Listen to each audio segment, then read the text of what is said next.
105841101324. Selamat datang di ringkasan materi rekayasa komputasional dari pertemuan pertama hingga pertemuan terakhir.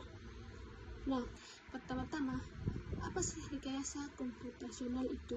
Ini adalah pendekatan berbasis simulasi numerik untuk memecahkan masalah teknik dalam ilmiah terlalu rumit jika diselesaikan secara manual atau analitik. Bedanya dengan pemrograman tradisional sangat jelas.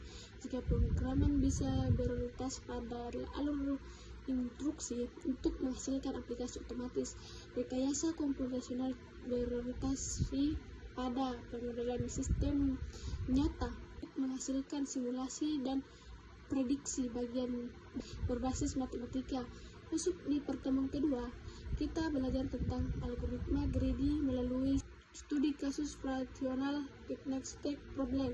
Misalnya kita punya kotak berkapasitas maksimal 30 kg dan 3 barang dengan berat serta keuntungan yang bervariasi. Tugas kita adalah memilih barang mana yang masuk agar untungnya maksimal.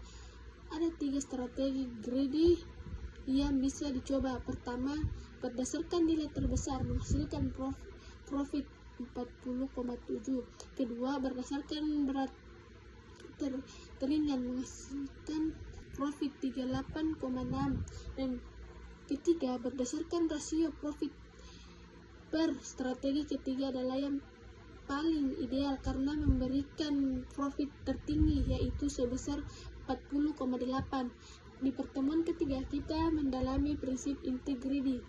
Algoritma ini membuat keputusan lokal terbaik setiap langkah demi mencapai solusi optimal global. Selain itu, greedy sangat ampuh untuk menyelesaikan aktivitas seleksian problem atau penjadwalan kegiatan dalam satu ruang agar tidak tumbang tindih. Strategi terbaiknya adalah selalu memilih kegiatan yang memilih waktu selesai paling awal. Selanjutnya kita beralih ke metode cerdas yang terinspirasi dari alam, yaitu Practice Sword Optimization atau PSO yang diperkenalkan oleh Kenneth dan Eberhard tahun 1905. PSO meniru bagaimana kawanan burung berbagi informasi posisi secara kolektif saat mencari makanan. Dalam dunia komputasi, burung-burung ini kita sebut sebagai partikel yang merepresentasikan kondisi solusi. Pergerakan kecepatan atau velocity setiap partikel dipengaruhi oleh 3 komponen penting. Pada pertemuan kelima, kita melihat studi kasus optimasi model regresi linear berganda untuk memprediksi harga rumah berdasarkan luas bangun dan jumlah kamar. Target PSO adalah mencari nilai koefisien regresi beta 0, beta 1, dan beta 2 yang paling optimal untuk meminimalkan nilai error atau RMSE. Dalam simulasi iterasi pertama menggunakan 3 partikel acak. Setiap partikel diuji fungsi prediksinya ke dalam data. Partikel 1 menghasilkan RMSE 140,7, partikel 2 menghasilkan 459,01 dan partikel 3 menghasilkan 167,2. Nah, di pertemuan selanjutnya itu pembahasan algoritma graf. Ada 2 algoritma legendaris yang wajib kita tahu.